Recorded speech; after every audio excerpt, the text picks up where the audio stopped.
Chers amis, nous sommes très heureux de vous accueillir pour ce premier numéro de CCAFI Online, numéro consacré au cancer de la prostate et qui sera le premier numéro d'une série de 6 avec le soutien institutionnel des laboratoires Janssen.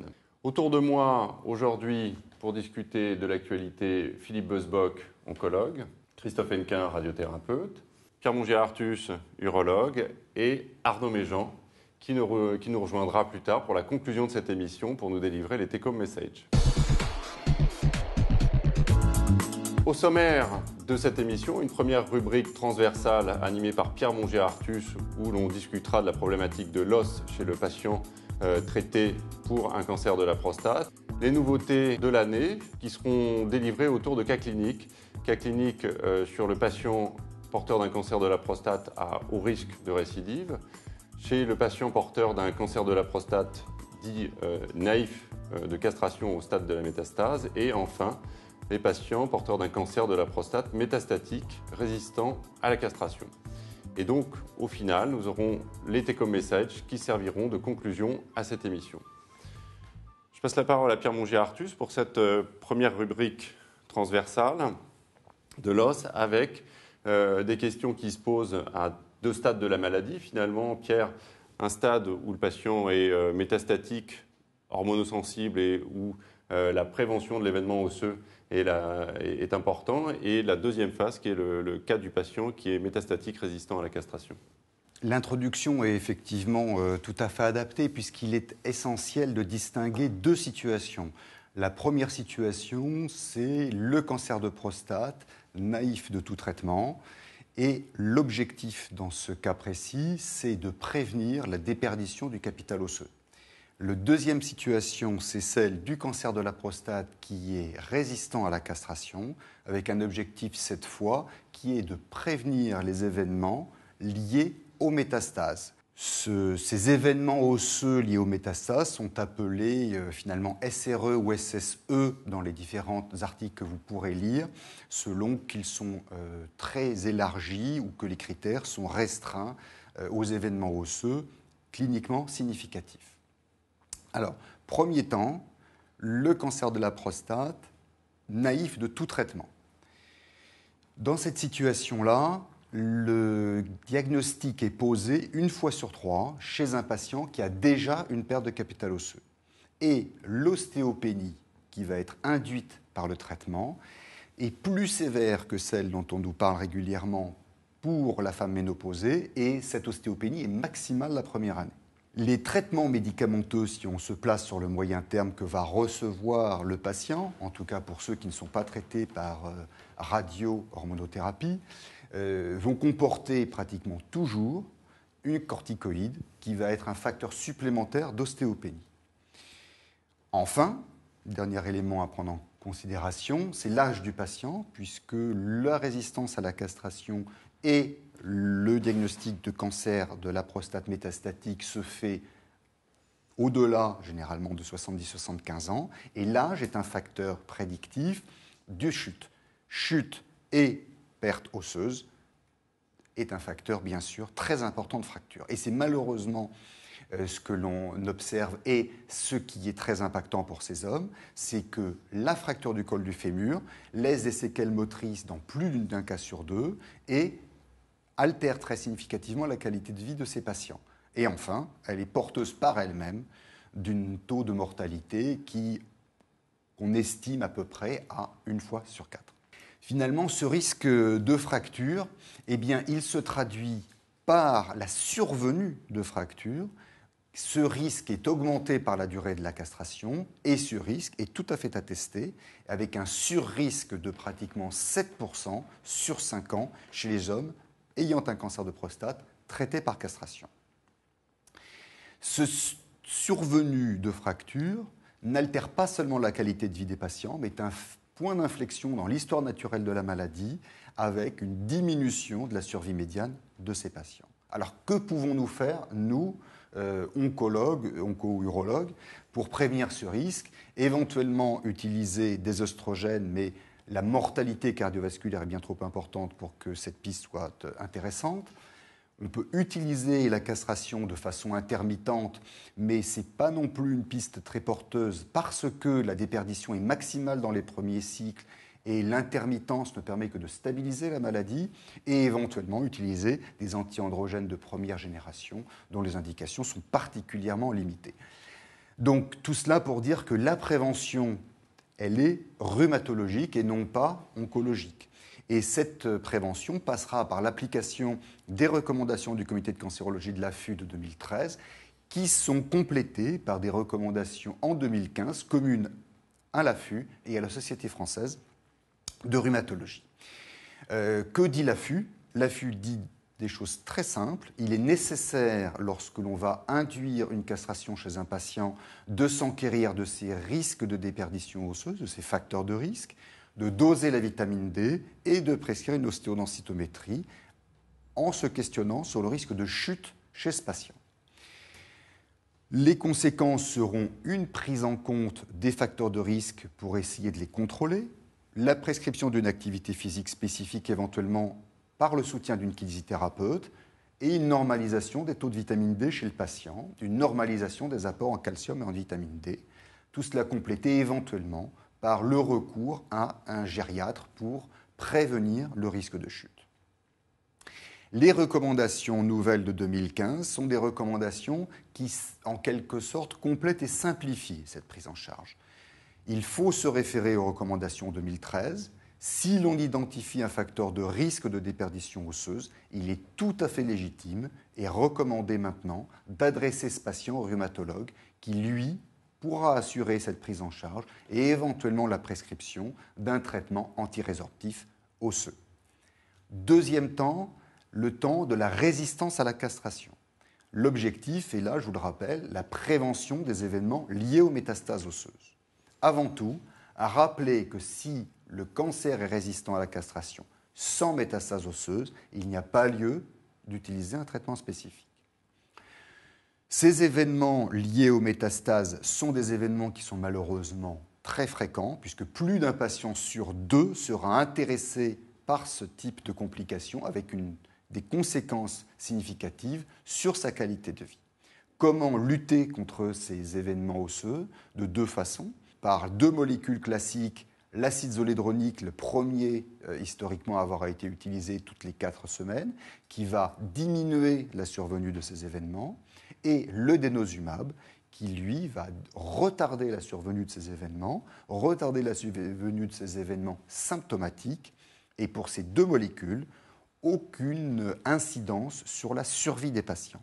En revanche, la troisième molécule qui est arrivée plus récemment, c'est le radium-223 qui permet de retarder la survenue des événements osseux liés aux métastases symptomatiques, mais aussi d'améliorer la survie de ces patients avec une grosse difficulté qui est la mise à disposition de ce traitement, mais pas de remboursement en dehors de remboursement de l'acte lui-même. Alors en pratique, pour résumer l'ensemble de ces messages, lorsqu'on est face à un patient qui est naïf de castration et que l'on pose l'indication de castration, eh bien, on doit s'enquérir des facteurs de risque de déperdition osseuse et de chute, normaliser la vitamine D et prescrire une ostéodensitométrie, gérer les facteurs de risque, prescrire une activité physique et une normalisation du calcium, éventuellement référer le patient au rhumatologue dès qu'il y a l'identification d'un facteur de risque de perte osseuse.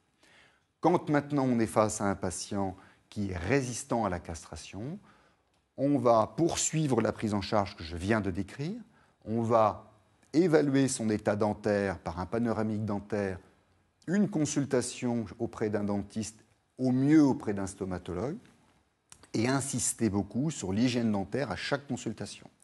On va aussi s'intéresser à l'état rénal du patient en prescrivant une clairance de la créatinine. Si celle-ci est normale, à ce moment-là, le patient est éligible pour soit l'acide zolédronique, soit le denosumab. Si l'activité, la fonction rénale est altérée, à ce moment-là, ce patient ne peut recevoir que du denosumab. La question qui reste en suspens pour ces deux molécules, c'est celle de la durée d'utilisation. On reste sur un accord d'experts sur l'initiation de ces traitements au diagnostic de résistance à la castration et une utilisation sur 24 mois, parce que dans cette indication-là, on a très peu d'informations sur une utilisation plus prolongée. Et enfin, dernier point, lorsque le patient est symptomatique et dépourvu de métastases viscérales, il y a lieu de discuter chez lui l'utilisation du radium-223 avec toujours cet obstacle au remboursement. Merci Pierre, c'est parfaitement clair. Est-ce que Christophe, vous avez des commentaires? Oui, je pense qu'il est très important de réinsister sur l'importance de l'ostéodensitométrie, en particulier chez les patients qui vont avoir une association de radiothérapie et d'hormonothérapie longue, parce qu'on sait que, comme tu l'as très bien dit, c'est dans les premiers mois que la déperdition se fait. Et donc, dès qu'on a des facteurs de risque, un patient âgé, un patient qui est plutôt maigre, un patient qui est fumeur ou qui prend des corticoïdes, il est important de savoir demander cette ostéodensitométrie pour envoyer le patient chez le rhumatologue pour un éventuel traitement. Philippe, un point supplémentaire? Moi, j'insisterai sur le risque d'ostéonécrose de mâchoire, puisque c'est réellement le problème qui se pose avec tous les traitements anti-résorptifs osseux. Et donc, comme tu l'as insisté, quand au-delà de 2 ans, en dessous de 2 ans, on a 1 à 2% de risque. Au-dessus de 2 ans, on peut aller jusqu'à 3-4%, voire plus. Donc, après 2 ans, on ne sait pas trop ce qu'il faut faire. Par contre, lorsqu'on utilise ces thérapeutiques en situation adjuvante, c'est-à-dire tous les 6 mois jusqu'à une durée de 5 ans, on a un risque nul d'ostéonécrose de mâchoire. Donc aujourd'hui se pose réellement le problème des intervalles entre les traitements et des durées de traitement. Et pour l'instant, on n'a aucune recommandation pour optimiser l'utilisation de ces traitements. Alors, je vous propose qu'on enchaîne avec les situations cliniques afin de dérouler un peu l'actualité de 2015 et on va commencer immédiatement avec le cas clinique de ce patient qui est un patient de 53 ans qui est porteur d'un cancer localisé de la prostate à haut risque de récidive. C'est un patient qui a réalisé un premier PSA qui est à 18, qui n'a aucun trouble fonctionnel ni urinaire ni sexuel et qui a à l'examen clinique une prostate qui est palpable avec une induration. Ce patient a eu un bilan, des biopsies qui montrent sur 12 biopsies 5 sur 6 positives à gauche, 1 sur 6 positive à droite au niveau de l'apex, et on retrouve sur l'examen anatomopathologique un adénocarcinome de score 8 de Gleason. L'IRM qui a été réalisé à distance montre un envahissement de la vésicule séminale et le bilan d'extension, scintigraphie, scanner est parfaitement normal. Dans cette situation, nous sommes face à un patient à haut risque de récidive. Pourquoi ? Parce que quelle que soit la classification qu'on analyse, que ce soit celle de D'Amico, du NCCN, CAPRA, de l'Association européenne d'urologie, finalement, on retient toujours les mêmes éléments de classification qui sont le taux de PSA, le stade clinique et le score de Gleason. Il est intéressant de noter que dans ces classifications, l'IRM, qui est pourtant un élément qui est utilisé en pratique courante, n'est pas retenu.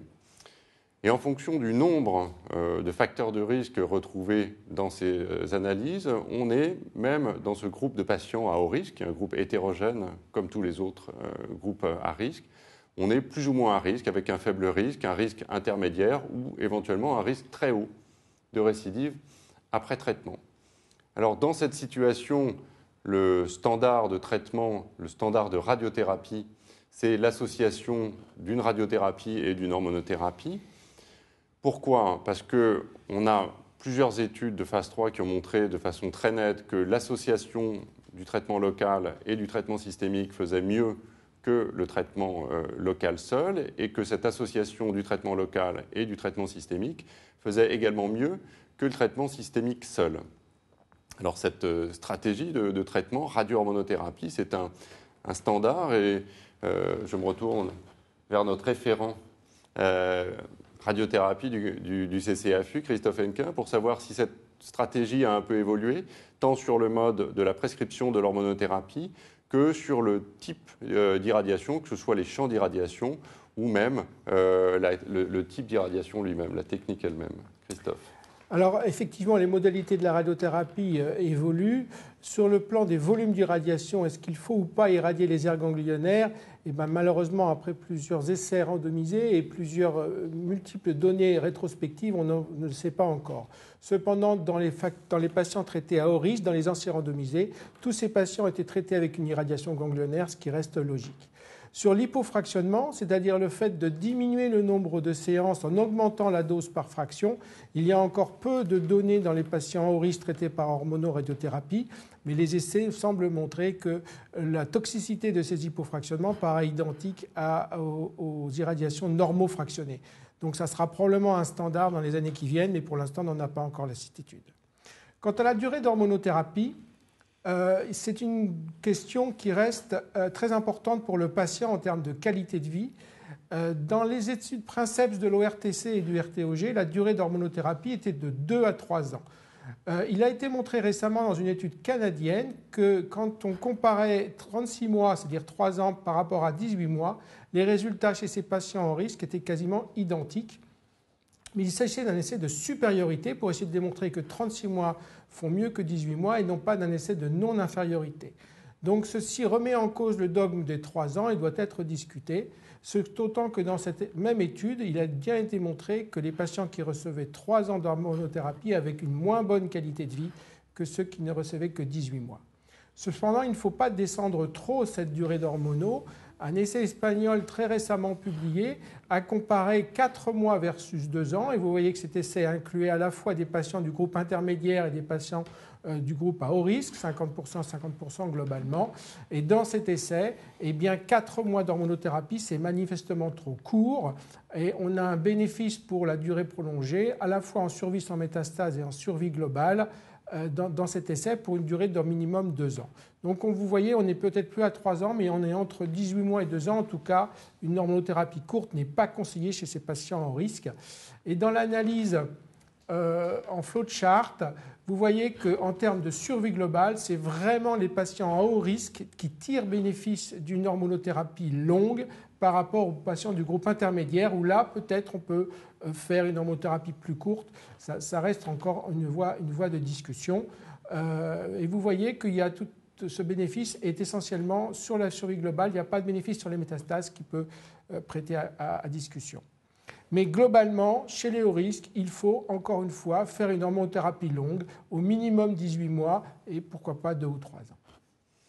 Alors Philippe, on a vu passer pas mal de papiers, de publications, notamment à l'ASCO, où la question de l'utilisation des taxanes, notamment du Taxotere, a été posée en association à ce standard de traitement qui est la radio-hormonothérapie pour les patients à haut risque de récidive. Qu'est-ce qu'on peut penser de ces études ? Alors, d'abord, qu'elles sont très préliminaires pour pouvoir conclure. Donc, on a eu très récemment à l'ASCO en 2015 les données d'une étude américaine qui s'appelle le RTOG 0521, donc qui a comparé sur ces patients au risque une hormonothérapie classique à une hormonothérapie plus chimiothérapie sur des patients qui étaient irradiés.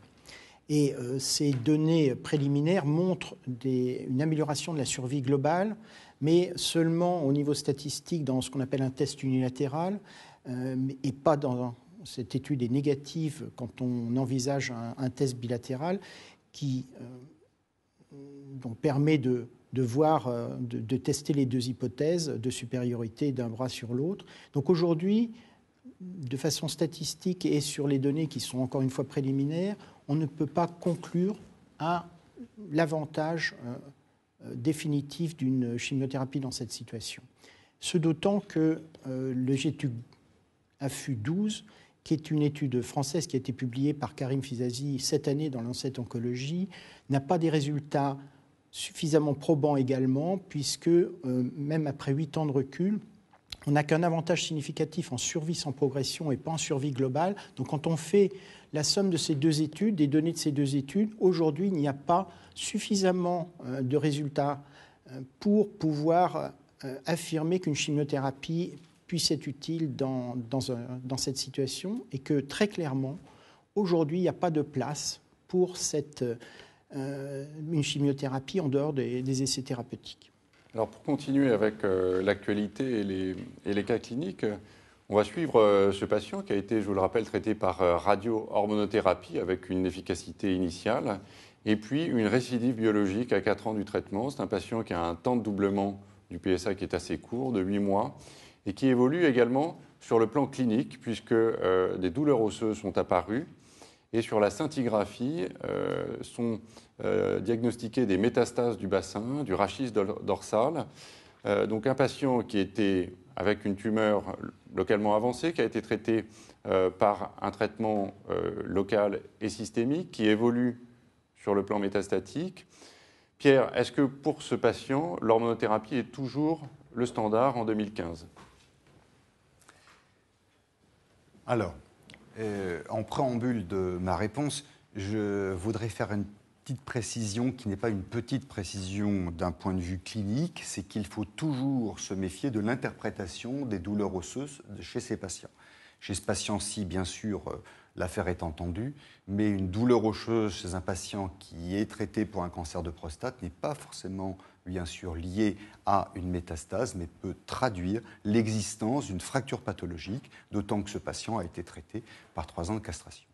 Ce préambule fait, je voudrais rappeler très simplement que l'hormonothérapie de première ligne, c'est-à-dire la castration, c'est le standard en 2015 pour les patients ayant un cancer de prostate naïf de traitement métastatique. Le bénéfice que l'on attend de cette castration est un bénéfice en termes de survie sans symptômes grâce aux études historiques et que chez ces patients historiquement symptomatiques, on en est arrivé à des indications à une castration chez tous les patients métastatiques naïfs de castration. Cette indication est très discutée pour des patients métastatiques au ganglion dont finalement l'ensemble est très hétérogène. Donc après cette réponse finalement simple, oui, la castration est le traitement de première ligne, il y a des questions subsidiaires qui se posent et pour lesquelles les réponses sont peut-être un petit peu plus délicates. La première des questions, c'est de savoir est-ce que ce traitement par castration est un traitement qui doit être immédiat ou différé ?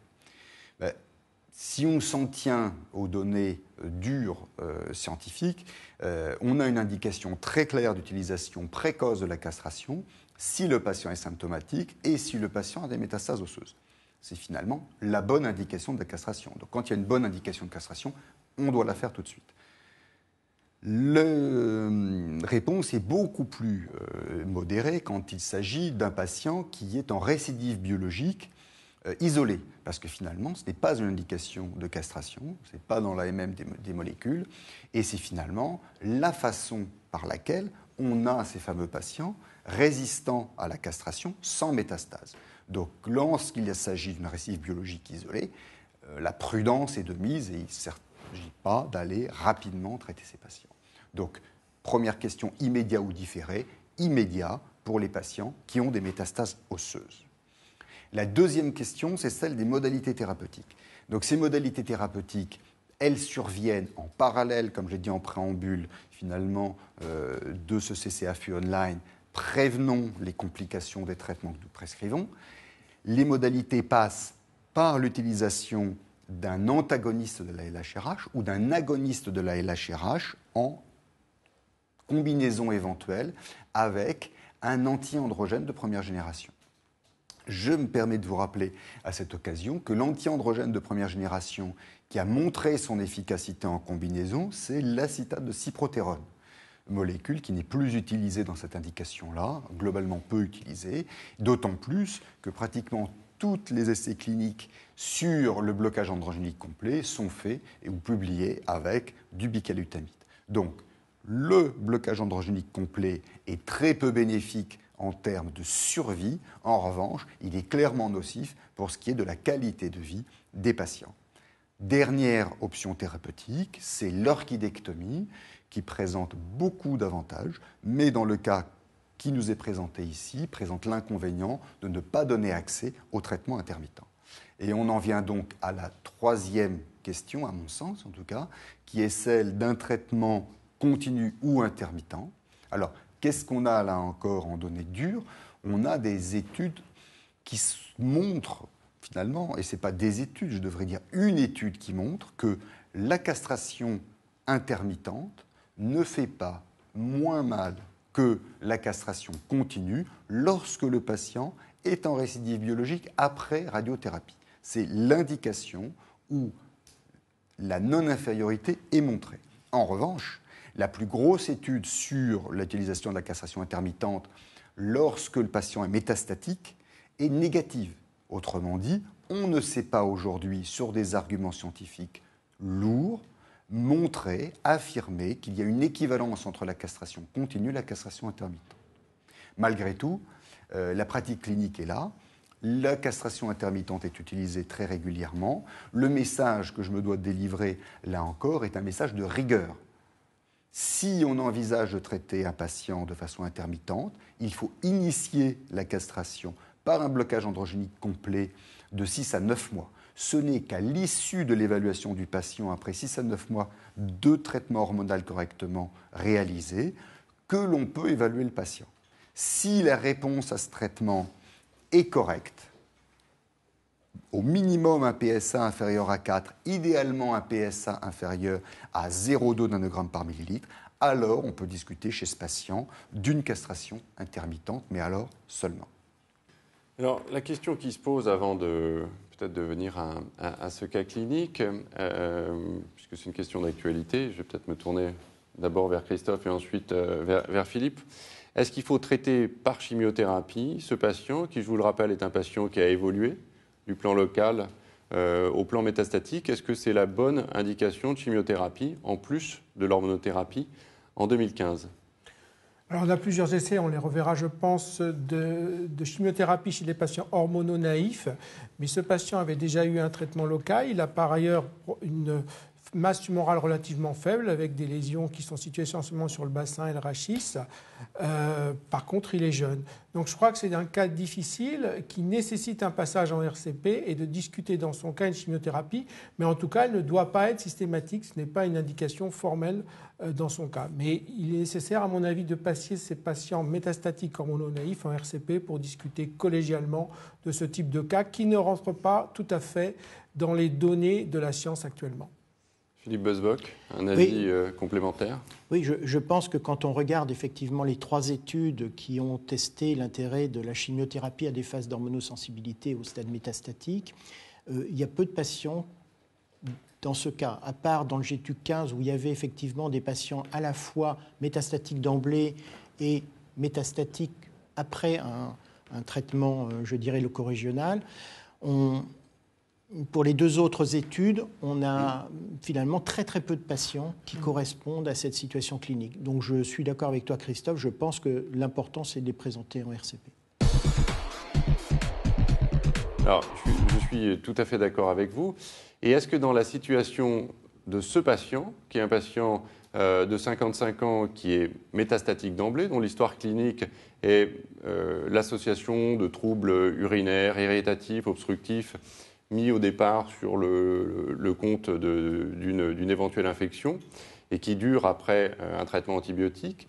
Est-ce que chez ce patient, pour lesquels, quand on l'examine, on trouve une induration pelvienne, dont le bilan biologique montre un PSA 440, une insuffisance rénale, dont l'uroscanner montre une hypertrophie prostatique, une dilatation du haut appareil, de multiples ganglions, patient pour lequel on trouve également sur le scanner des lésions osseuses diffuses, patient pour lequel on a réalisé d'emblée une résection forage prostatique, la mise en place de sondes double J et puis la réalisation de biopsies prostatiques qui ont montré un adénocarcinome de score 9 de Gleason.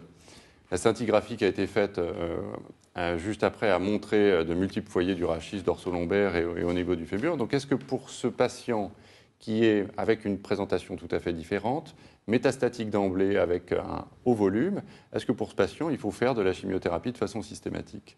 Philippe?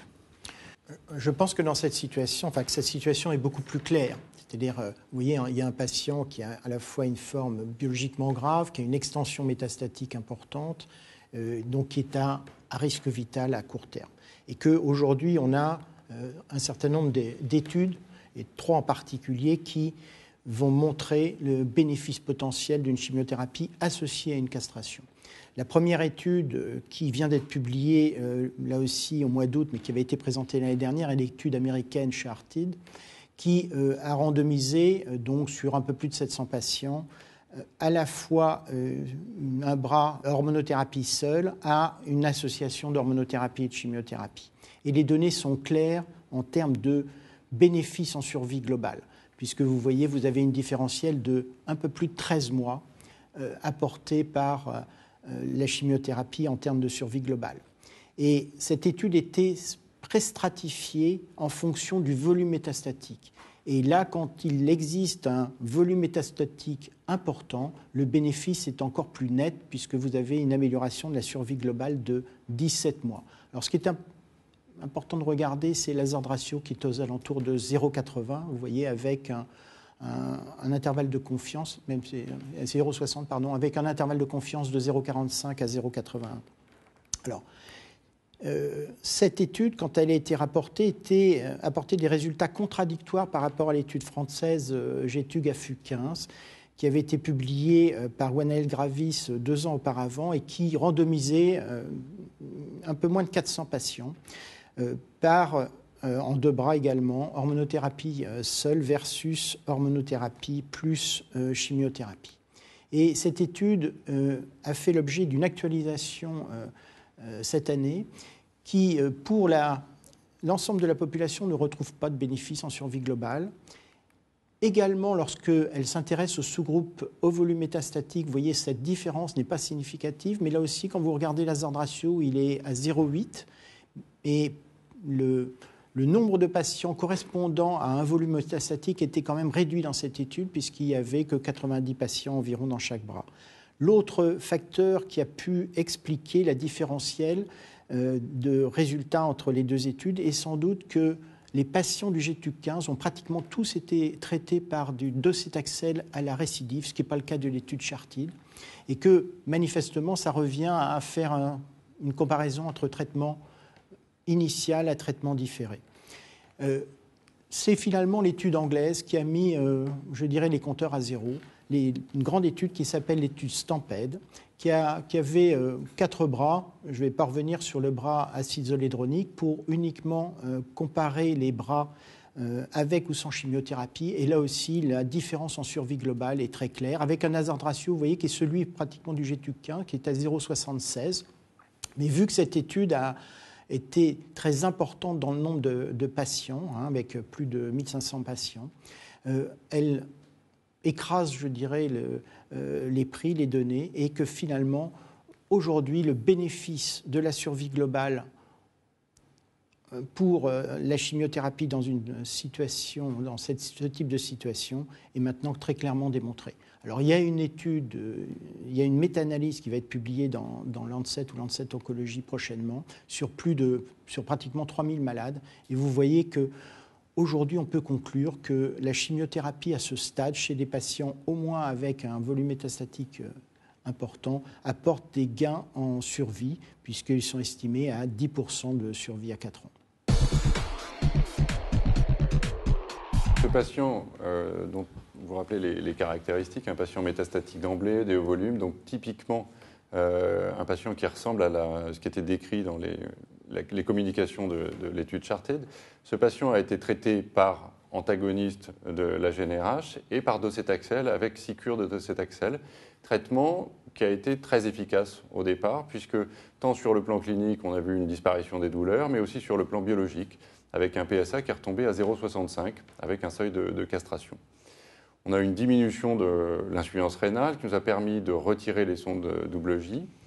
Et puis, ce patient allait bien jusqu'à 8 mois, où on a noté une récidive biologique, la réapparition de douleurs osseuses, et le bilan qui, effectivement, confirmait une progression osseuse, l'absence de lésions viscérales. Et ce patient avait donc toutes les caractéristiques de la résistance à la castration, c'est-à-dire un taux de testostérone inférieur au seuil de castration, et puis une progression biochimique sur plusieurs prélèvements associée à une progression radiologique. Donc, dans cette situation de résistance à la castration, on a vu dans les 5 dernières années, globalement, l'apparition de beaucoup de molécules qui sont différentes, tant sur leur mode d'action que sur leur profil de toxicité. Et c'est compliqué, je trouve, en 2015, de choisir. Donc, je pose la question à Pierre Mongia. Quels sont les éléments pour toi qui permettent de prendre une molécule ou l'autre pour ce type de patient? Là encore, pour introduire la réponse, je voudrais rappeler que dans ce groupe de patients résistants à la castration, diagnostiqués résistants à la castration, sans identification de métastase, nous sommes sans indication de mise sur le marché. Donc aucune molécule n'a d'indication d'utilisation. On a en quelque sorte un groupe de patients orphelins. Ceci dit, ce qui est important dans les bonnes indications, préalablement à la prise de décision, il est important de ne pas oublier de poursuivre l'hormonothérapie de première ligne, c'est-à-dire l'inhibition de l'axe hypothalamo-hypophysaire, quelle qu'en soit la modalité. Il est important de poursuivre la prévention des complications osseuses et d'initier une prévention des complications liées aux métastases osseuses. Ce patient est un patient grave. Autant on a en quelque sorte, puisque c'est finalement une façon de parler que nous partageons tous, joué la montre jusqu'à présent chez ces patients, en parlant éventuellement même de traitement hormonal intermittent, autant à la résistance à la castration d'un patient qui a des métastases, on est face à une situation sérieuse qu'il faut traiter rapidement. Donc ces patients progressent en 4 mois. Donc cette fois, pas de tergiversation. Donc la décision doit être prise vite. Comment la prendre ? On peut la prendre, à mon avis, essentiellement en connaissant correctement les études d'enregistrement des molécules disponibles aujourd'hui, qui sont rappelées dans ce tableau. Il y a un écueil, une difficulté qui ne doit pas finalement être plus qu'une simple difficulté, c'est la grande variabilité dans ces différents essais. Il y a des variabilités dans les critères d'inclusion, des variabilités dans les objectifs, des variabilités dans les critères de réponse de ces études. Et je voudrais vous en donner un exemple. Quand on compare la survie des patients dans l'étude tropique concernant le cabazitaxel et quand on compare la survie des patients traités par acétate-d'abiraterone post-docétaxel, on voit une très grande différence de survie. Et pourtant, si l'on s'intéresse au groupe contrôle de ces mêmes essais, on a la même différence. Ce qui montre bien que ces différences de survie ne sont pas dues à des différences d'efficacité des molécules, mais sont dues à des différences dans la nature même des essais, dans les définitions et les profils des patients. Donc, faire très attention. J'insiste sur la nécessité de connaître correctement la littérature et les essais d'enregistrement, mais de se garder, de comparer les essais les uns avec les autres. C'est important de connaître les critères d'inclusion des patients dans chacun des essais parce que c'est finalement une bonne façon de savoir pour le patient chez qui on se pose la question ce que l'on peut attendre en fonction des différents essais, selon que le patient a un profil correspondant à l'un ou à l'autre. Et là encore, le message est très clair, suivre les AMM et suivre les recommandations. Donc parmi ces recommandations, celle de l'Association européenne d'urologie est assez tentante parce qu'elle est pleine de bon sens et finalement assez simple malgré cette arborescence qui peut paraître compliquée.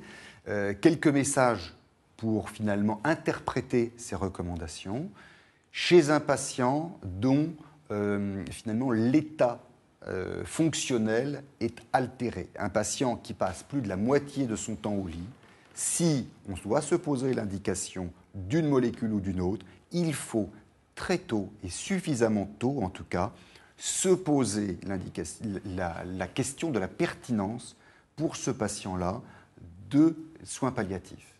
Donc ne pas être obnubilé par ce choix d'une molécule contre une autre. Chez les patients en revanche dont l'état fonctionnel est correct, à ce moment-là, la grande question, ça va être surtout de choisir entre une chimiothérapie de première ligne de résistance à la castration ou une hormonothérapie de deuxième ligne. Ce choix ne peut se faire selon les profils d'efficacité, comme je vous l'ai dit préalablement, mais en revanche, nécessite d'identifier le profil du patient en question et surtout de s'enquérir des souhaits du patient. Et ça, c'est très bien traduit par les recommandations nord-américaines qui montrent bien que les objectifs, lorsque l'on va traiter un patient résistant à la castration, sont d'assurer la meilleure qualité de vie possible pour ce patient, d'assurer des bénéfices qui sont cliniquement significatifs chez lui, et enfin, de s'enquérir de ses attentes, de ses valeurs, de ses souhaits, avant de choisir. C'est clair, merci Pierre. Christophe, est-ce qu'il y a d'autres éléments que tu utilises en pratique courante pour ce choix qui est toujours compliqué et toujours une discussion de RCP? Alors, c'est effectivement quelque chose de complexe et on n'a aucun facteur prédictif validé en routine clinique. Je crois qu'il est encore important de souligner ce qu'a dit Pierre, que ces patients vont ne pas nécessairement aller bien et qu'il est important de traiter ces patients avant d'avoir un patient qui a un intérêt général qui s'altère, qui va aller mal et qui ne pourra plus recevoir de traitement. Je crois que c'est des patients qui doivent être régulièrement surveillés et il ne faut pas hésiter à passer à une seconde ligne, voire une troisième ligne. C'est comme ça qu'on pourra augmenter à la fois la qualité de vie et la durée de vie. Maintenant, sur le choix entre les différentes thérapeutiques possibles. Encore une fois, nous avons un patient qui a été traité par chimiothérapie alors qu'il était hormononaïf. Ce n'est pas encore un cas très fréquent. On n'a pas encore énormément de données dans la littérature. On a plusieurs possibilités chez lui. On peut rechallenger, comme on dit, le docetaxel, puisqu'il y a quelques mois, et il avait bien répondu. On peut proposer une seconde ligne de chimiothérapie par le cabazitaxel, ou bien on peut proposer une seconde ligne d'hormonothérapie, soit avec de la biratérone, soit avec de l'enzalutamide. Et ces choix entre ces quatre approches, il n'y a pas de données claires cliniques dans la littérature qui permettent de tendre vers telle ou telle solution. On sait par contre que la longue durée de réponse à l'hormonothérapie est un facteur en faveur d'une hormonothérapie de seconde ligne, que effectivement s'il a des taux résiduels des androgènes circulant également, le score de Gleason et la présence de métastases viscérales, le score de Gleason élevé et la présence de métastases viscérales seraient plutôt en faveur d'une chimiothérapie, mais rien n'est formel. En faveur de la durée d'hormonosensibilité, vous avez cette étude de Johan Loriot, rétrospective, avec certes certains biais, mais qui montre bien que les patients qui avaient une durée d'hormonosensibilité longue de plus de 12 mois répondent mieux aux hormonothérapies de nouvelle génération, abiraterone ou enzalutamide, que les patients qui avaient une courte phase d'hormonosensibilité. Ça, c'est peut-être un indice pour s'orienter vers telle ou telle option thérapeutique, mais ça reste des indices de valeur, de niveau de preuve faible.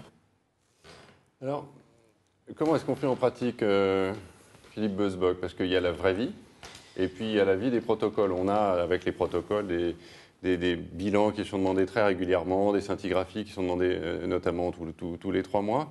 Et puis, il y a la vie du patient qu'on va prendre en charge pour ce cancer de prostate résistant à la castration, pour lequel on aimerait bien que tu nous donnes une espèce de, sinon une recette, mais au moins un code de bonne conduite pour le bilan, tant au moment du diagnostic qu'au moment du traitement, pour évaluer l'efficacité de ces différentes lignes thérapeutiques. Alors, il faut comprendre d'emblée qu'il a été difficile, finalement, d'avoir des critères très stricts d'évaluation, parce que quand on évalue des molécules qui sont aussi différentes que des nouvelles hormonothérapies, des chimiothérapies, des radiothérapies métaboliques, des immunothérapies, et qu'on essaie d'avoir des critères communs à ces molécules, mais on ne va pas en trouver. Et donc, le PCWG2, qui est le Prostate Working Group, qui a défini ces critères, a une philosophie relativement simple. Il a demandé, en fait, qu'il soit essentiel d'éviter 2 écueils. Le premier, c'est d'arrêter trop précocement des traitements qui pourraient être efficaces, et notamment pour les hormonothérapies ou les immunothérapies ou la radiothérapie métabolique. C'est vrai qu'il serait dommage d'arrêter un traitement qui puisse bénéficier le traitement le patient au niveau symptomatique, même si les critères durs d'évaluation habituels ne sont pas respectés. Et à contrario, il est inutile de poursuivre un traitement qui est inefficace et potentiellement toxique, comme ça peut être le cas d'une chimiothérapie. Et donc, il faut avoir des critères finalement relativement simples, relativement souples, et ça repose sur l'évaluation clinique, l'évaluation biologique par le PSA et l'imagerie comme critères habituels. Quand on regarde le critère biologique, c'est-à-dire le PSA, on sait que le PSA, dans cette situation-là, il n'est pas aussi simple qu'en situation où on utilise l'hormonothérapie de première ligne et qu'on peut avoir des perturbations de son taux, et notamment ce qu'on appelle des flare-up initiaux, c'est-à-dire des montées initiales. Et il va falloir attendre environ la 12e semaine avant de pouvoir juger une évolutivité, je dirais, biologique sur le critère du PSA. Parce que avec les chimiothérapies, ça a bien été rapporté, mais également avec l'acétate d'abiraterone. Et en ce qui concerne les immunothérapies et le radium-223, on ne tient pas ou peu compte du PSA. En ce qui concerne donc ces données-là, il faut savoir pas forcément respecter les critères stricts des essais thérapeutiques, qui consistent à parler d'échec biologique après une augmentation de 25% après le nadir. Je crois qu'en clinique quotidienne, ça n'a strictement aucun intérêt. La deuxième chose, le deuxième élément qui est important, c'est celui de l'évaluation radiographique et notamment de l'évolution scintigraphique. Et la progression scintigraphique aussi, c'est quelque chose qui est compliqué, parce que notamment on a pu décrire avec l'acétate d'abiraterone jusqu'à 50% de flare-up, c'est-à-dire d'augmentation initiale des foyers d'hyperfixation et qui ne correspondaient pas à des progressions. Et ce qui a fait là aussi définir un certain nombre de critères qui sont assez bien visualisés dans cette diapositive. Vous voyez dans la première ligne, vous avez un patient qui a 2 foyers d'hyperfixation, qui a lors de la première évaluation et de la deuxième, va toujours avoir deux foyers d'hyperfixation, et l'apparition, après ces 2 évaluations négatives, de nouvelles fixations va permettre de confirmer la progression. Mais si vous regardez la troisième ligne, où vous passez de 2 à 4, puis à 4, eh bien là, vous ne parlez pas de progression, mais vous parlez tout simplement de stabilisation. Donc, c'est compliqué aujourd'hui d'interpréter les scintigraphies osseuses, notamment dans les essais thérapeutiques et dans la vraie vie. Sur cette diapositive, vous pouvez voir qu'il y a des petits foyers d'hyperfixation un peu grisâtres, et savoir compter ces foyers est compliqué. Donc, restons simples, tant qu'il n'y a pas de progression clinique, tant qu'il n'y a pas franchement de progression biologique et très franchement de progression radiographique ou scintigraphique, il faut laisser aux patients le bénéfice du traitement. Et c'est un petit peu dans ces termes qu'il faut savoir, je dirais, agir dans la pratique courante. En ce qui concerne les métastases viscérales ou ganglionnaires, là aussi, de façon très stricte, on n'évalue pas en récit, c'est-à-dire en mesure, comme dans les essais thérapeutiques, les progressions au niveau des ganglions quand on a des adénopathies qui mesurent en dessous de 2 cm. Il faut savoir attendre et notamment pas porter de diagnostic de progression, sauf en cas de progression très évidente, clinique, radiographique ou biologique, avant la 12e semaine. Quels sont les bilans à réaliser avant l'instauration d'un nouveau traitement ? Eh bien, on fait un bilan clinique simple, le stade clinique, l'histologie, les traitements réalisés, le performance status, l'état des douleurs, de la fatigue, de la perte de poids, etc. Sur l'imagerie, elle doit reposer sur le scanner TAP et sur la scintigraphie osseuse. On ne fait d'IRM que s'il en a un doute sur des métastases osseuses avec risque médulaire. Quant aux PET, que ce soit des PET à la choline ou des PET au FNA, ils n'ont actuellement absolument pas de place dans le bilan des cancers de prostate résistants à la castration métastatique. Le bilan biologique, donc vous avez vu qu'il faut faire systématiquement une testostéronomie lors du début du traitement, et puis vos dosages de PSA, et ils seront accompagnés systématiquement de dosages d'une numération formule sanguine, d'une appréciation de la fonction rénale, mais également du bilan hépatique, parce que vous savez qu'un certain nombre de nouveaux médicaments peuvent entraîner des perturbations du bilan hépatique, et sur l'ionogramme aussi, des surveillances de la kaliémie. Alors, quand on compare un petit peu ce que l'on fait dans la vraie vie par rapport aux essais thérapeutiques, il est certain qu'on n'a pas du tout la même fréquence d'examen, puisque vous voyez que dans les essais thérapeutiques, on va faire des bilans toutes les 3 à 4 semaines au niveau biologique, et que souvent dans la vraie vie, on va, en dehors de la période initiale de surveillance des nouvelles hormonothérapies, on va avoir des éléments de surveillance qui vont être souvent tous les 3 mois. De la même façon pour la scintigraphie osseuse, qui dans les essais thérapeutiques est faite toutes les 6 semaines, voire tous les 3 mois, on se contente généralement d'une scintigraphie osseuse à 6 mois. Pour le scanner TAP, par contre, en ce qui concerne les cibles évaluables, on aime bien avoir, même dans la vraie vie, des contrôles tous les 3 mois. Quant aux symptômes, et ça paraît être l'élément essentiel, la clinique prime dans ce type de situation, c'est vraiment des examens cliniques et un bilan clinique correct à chaque consultation. C'est très clair. On va continuer à illustrer l'actualité du traitement du cancer de prostate résistant à la castration avec ce patient qu'on suit. Donc, je vous rappelle qu'il avait été traité de façon relativement moderne avec une suppression androgénique associée à de la chimiothérapie. Et puis, au moment de l'apparition de la résistance à la castration, il a été traité par acétate d'abiraterone, avec une assez bonne réponse initiale, un PSA qui était stable, mais progressivement sont réapparues des douleurs osseuses et une progression osseuse qui était étayée en scintigraphie. Alors, se pose la question du traitement de deuxième ligne chez le patient résistant à la castration. On parle de résistance croisée chez les patients qui sont traités par les nouvelles hormonothérapies. Pierre, qu'est-ce qu'il faut penser de cette notion de résistance croisée ?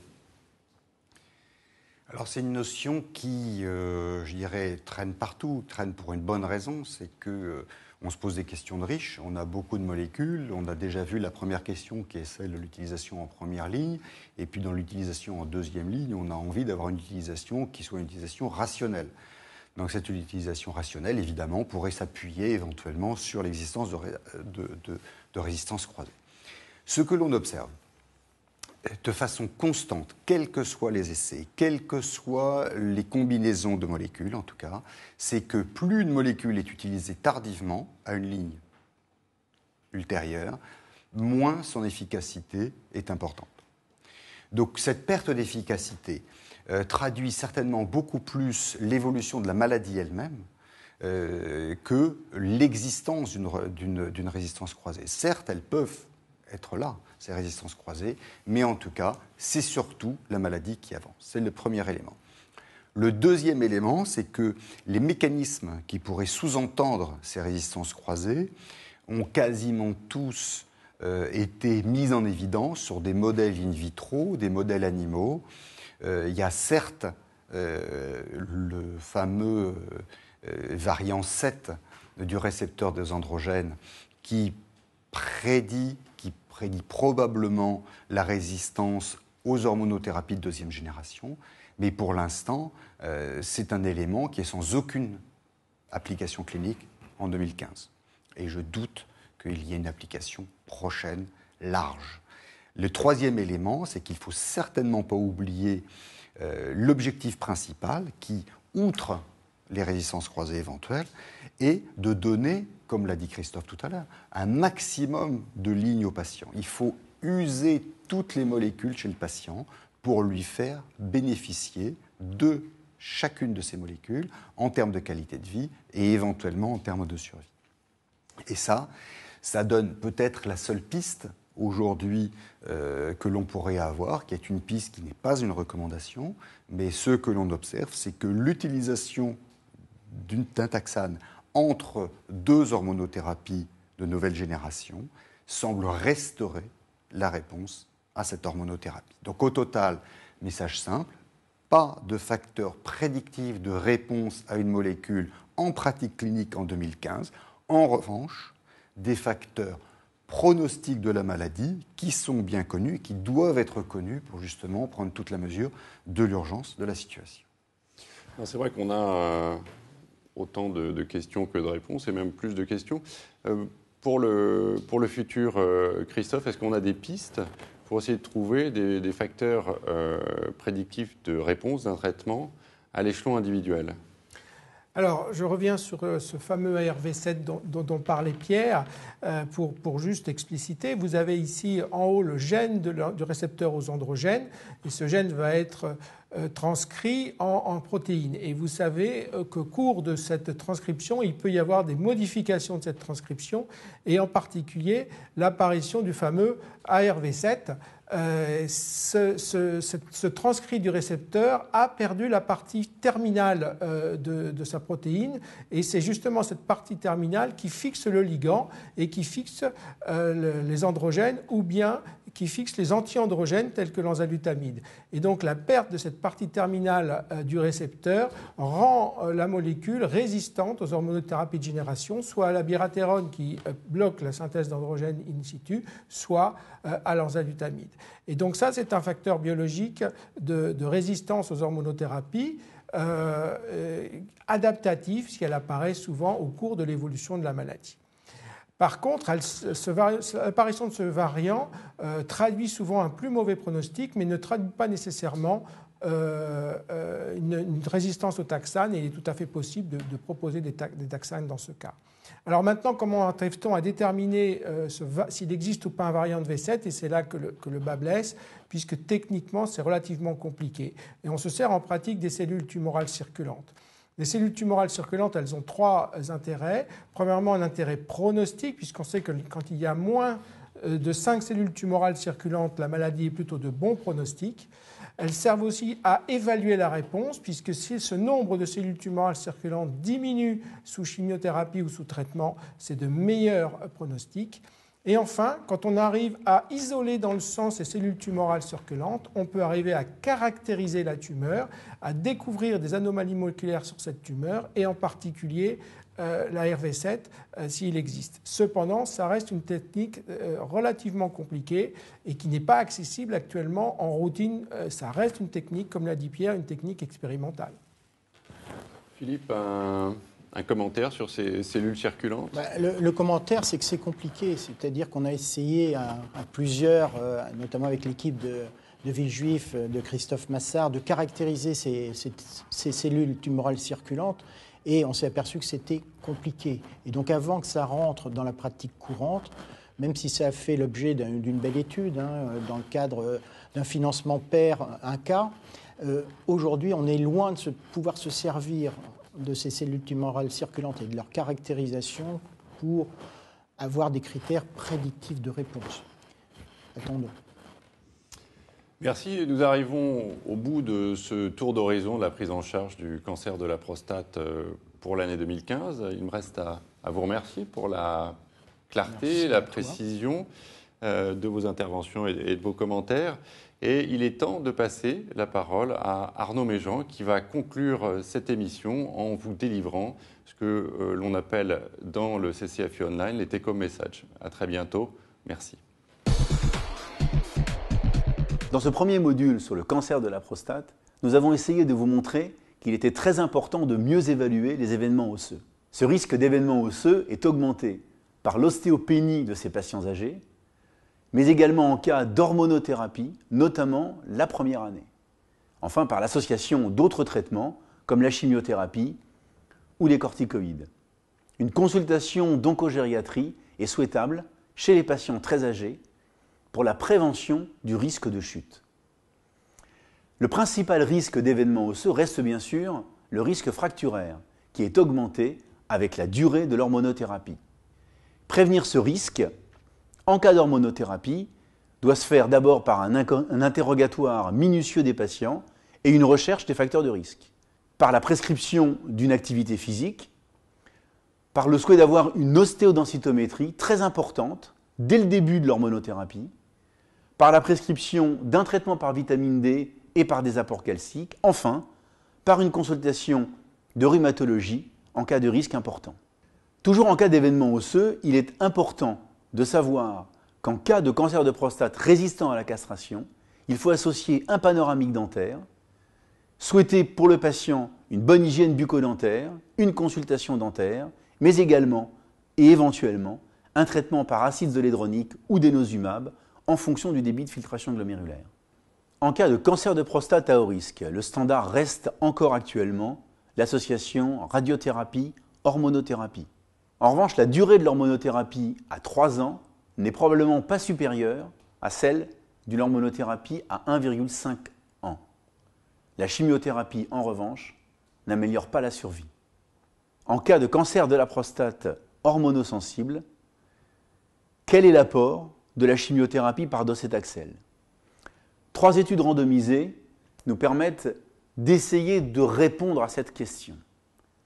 Le GTUC 15 n'a pas montré de bénéfice de la chimiothérapie par rapport à l'hormonothérapie.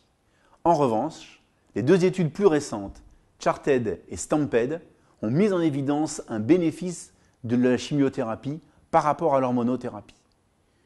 Enfin, une méta-analyse regroupant les 3 études ont montré un gain de survie à 10 ans de 10%.